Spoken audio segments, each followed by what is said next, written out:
Hey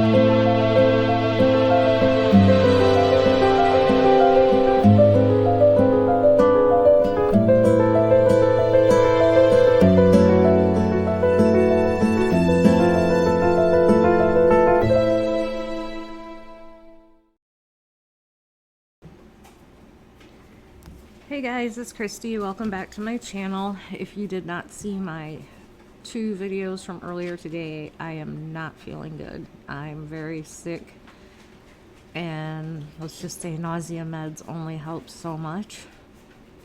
I haven't been this sick and I don't know when. It's awful. But I am 2 days behind on putting videos out, so I'm trying to push through this one and maybe one more. We're just gonna have to see how my stomach does through this one. We are going to be talking about the Debbie Collier case again, specifically the fact that I think we've caught Amanda in yet another lie. We know, we know that she had said that her mom only took her debit card and her driver's license, and since then we've found out that she actually had her purse and her cell phone and other things. So that is the first lie that we've kind of caught her in, and this one is regarding the wreck that Debbie had been in. So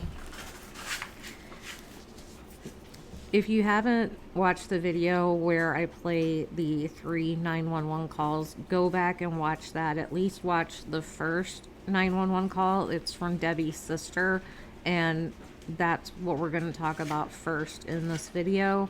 So if you want to hear the actual call, I will tell you part of what it said, but if you want to hear the actual call, look in the playlist and you will see there's a video with the 911 calls. So in the 911 call from Debbie's sister, Diane Shirley, she mentions a story she was told by Amanda. She was told that Debbie had been in a car wreck involving an ex-con driving a truck. You guys remember that? Let's just, since we're talking about dear Amanda, let's throw her picture up here as well. There we go. There is Amanda.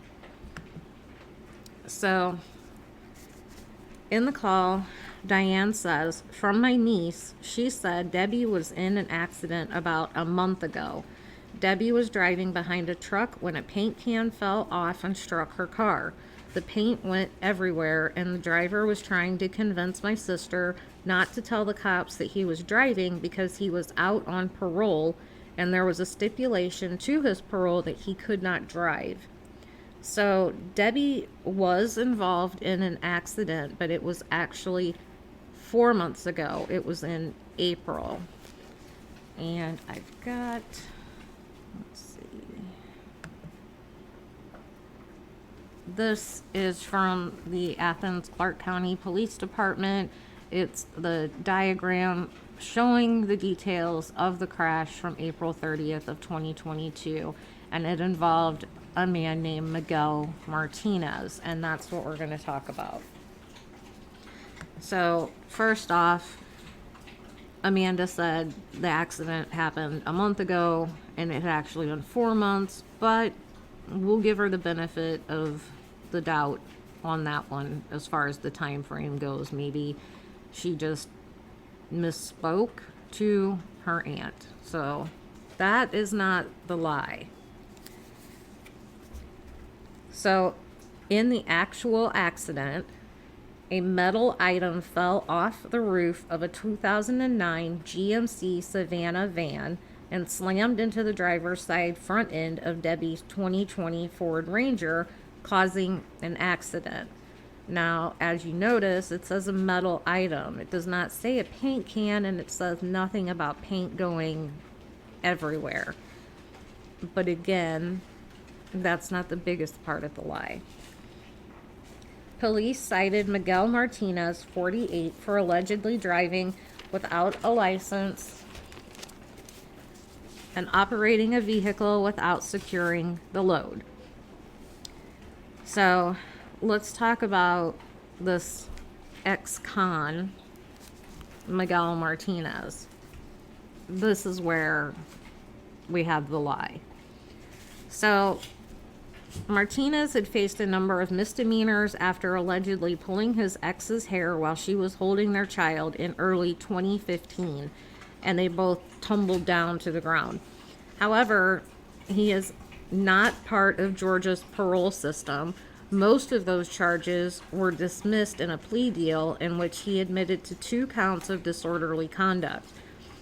He was sentenced to 12 months of probation and would have been off probation for 6 years before his accident with Debbie. Georgia records show no evidence that he has ever been found guilty of a felony, sent to prison, or been paroled. So why this big elaborate story by Amanda about this ex-con out on parole that couldn't be driving as a condition of his parole, and the paint going everywhere? How does this benefit her to tell this lie? Other than, I guess she was trying to make it look like the ex-con had something to do with what happened to Debbie. I don't know. It makes no sense to me at all why she would make up such an elaborate story about this wreck. I mean, it could have been a paint can that fell off, but like I said, there was no mention of paint going everywhere. Maybe it did. Maybe it did. That's why I said that's not the big part of the lie. The part that is a lie that makes no sense is the record of this man. He's never been to prison. He's never been on parole. He's never even had a felony. So none of it checks. So why did Amanda tell her aunt this crazy story about this man? A lot of what Amanda does not make sense, right? And we know that. We've seen that in her actions, her behavior. We've heard it in some of her previous statements. But this just, I don't know. When I found this out, I thought, that's really odd. That's a very strange thing to make up. And she told the aunt, who apparently wasn't in very regular contact with Debbie. She didn't say it to Steve because obviously Steve is there, so he's gonna know the details, right? So why did she tell her aunt this crazy story? And if Amanda's story was right, I think Steve would have mentioned, hey, you know, she was involved in this accident with this guy, and, you know, he's a felon, he's out on parole, he's driving when he's not supposed to. But no, we got none of that. So I just thought it was kind of an interesting tidbit that I wanted to share with you.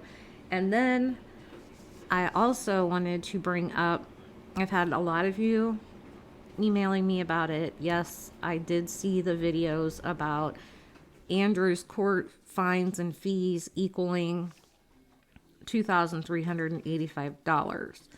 And if they're calculated correctly and that is right, then yes, by all means, that would be quite the coincidence. But I just want to tell you how I look at it, because everybody that messages me is like, I want to know what you think of it. Well, here, after thinking it over last night and running the figures again myself this morning, this is what I came up with, and I could definitely be wrong. But when he violated the family violence order, conviction, however you want to put it, that got him 12 months probation, and he has to go to that substance abuse treatment program, right? And then he got the DUI and several other charges. Most of those charges were kind of just dropped and his DUI cost him $2,025. He has to pay a fee, $45 a month, every month that he's on probation. It's some sort of a fee that he has to pay to be allowed to be on probation. He paid for 5 months, and he was behind. So he actually owed for 3 months. So that's $135. That gives you 8 months. He was on for 12 months, so he would need to pay for 4 more months. Well, the video that I saw, they were saying he paid for 5 months and owed 3 months that he was behind, which was $135, plus 4 months and 29 days. And then they came up with that equaling $225. When you add 2025, 135, and 225, you get $2,385. My question first was, where do the 29 days come from? Because if he paid for 5 months, he was behind, he owed for 3 months, that's 8 months, and then 4 more months is 12, and he was on 12 months probation. So I don't know where the 29 days comes from. If somebody could clear that up for me, I would really appreciate it. Because if this is true, I would really like to know, like, if you could give me a source of where the 29 days comes from. If these 29 days, if he does owe for them, I would think they would take $45 a month and divide it by, I did 30 days because it gave me an even number. That broke down to $1.50 a day, which if you take $1.50 a day and you multiply that by the 29 days that he allegedly owes, it's $43.50, not $45. So in their figuring, the 4 months plus 29 days, they factored it as 4 months at $45 plus the 29 days as an additional $45. I don't know if it's 29 days. Maybe they did charge him a full $45. I don't know. But I would think they would break it down to a daily rate. And if so, that gives you $1.50 a day. And that's $43.50. If you go by the original figures, though, it does equal $23.85. He also owes $292 for a warrant fee. Now, of course, $43.50 and $45, it's what, $1.50 difference. It's not that big of a deal, right? But,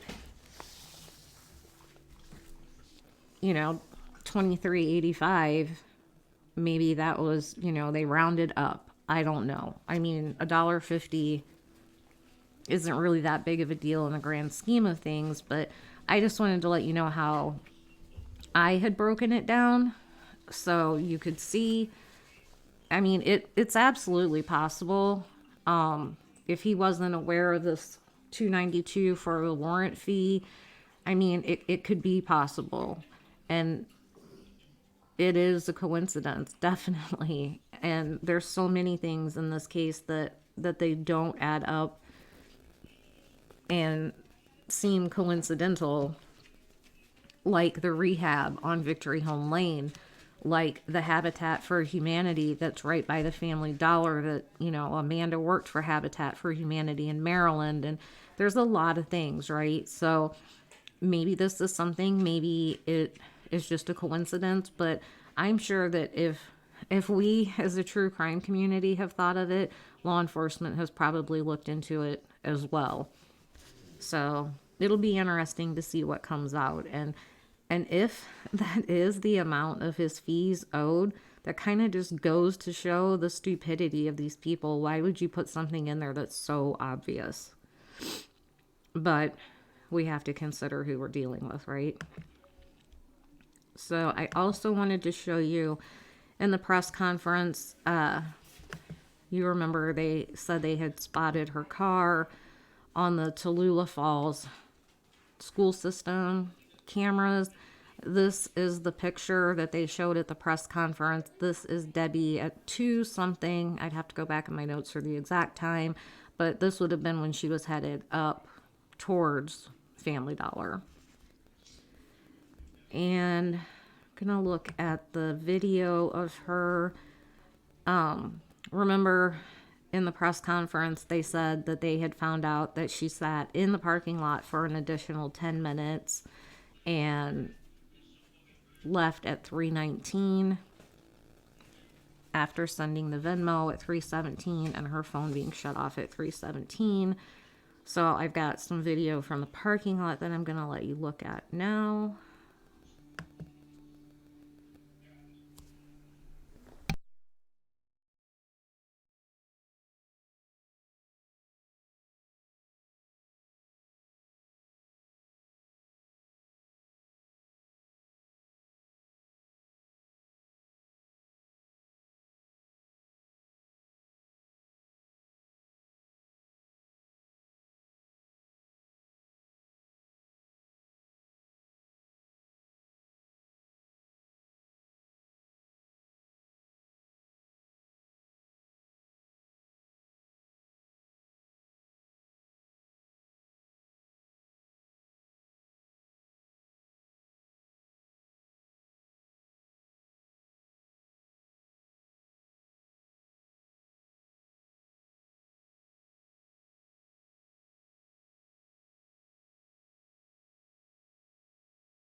All right, so I'm gonna go ahead and play that again while we're talking. When she's leaving, she isn't in any hurry. She appears to be going fairly slowly, not backing out erratically or anything. One thing, though, that I do want to point out is look at how dark the tint is on the windows. You can kind of make out the red that she's wearing, but if there was somebody in the back with her telling her what to do, I don't believe that they're going to be seen. That tint is just, it's like limo tint. It's so dark. And here I thought it was interesting. She backs out, like I said, very slowly. She's not like erratically backing out. She's not rushed. But she turns over here and she parks by this light pole. And she sits there for a few minutes. And I'm wondering if that's when she sent the Venmo and then shut her phone off before finally here proceeding on out of the parking lot. I don't know. You'll have to let me know what you think. But you can see like the people walking in the cars in the background and everything like that are moving normally. She's moving very slowly through that parking lot. So she doesn't seem to be in a rush. See, she's slowing down again, almost to a stop.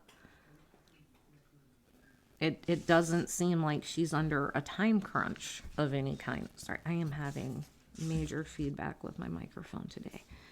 So I got a screenshot of her car just so we could look at it a little bit bigger. But do you see what I mean? Like how dark that tint is? So the front windows, they don't have any tint on it. And we can kind of see Debbie in the car. Mainly we see the red Bulldogs jersey, right? But if there were somebody in the back, especially, I believe this is one of those SUVs that has the 3 rows of seating. So if they weren't in like right behind her, if they were all the way in the very back row of seating, I don't think they would have been seen. I could be wrong, but that tint is very dark. And if somebody was intentionally hiding to not be caught on camera, it could be done in that car with that heavy tint. But like I said, you'll have to let me know what you think about all of that. So that's about all I wanted to bring to you today about Debbie's case. Like I said, I'm going to try to push through one more video if I can.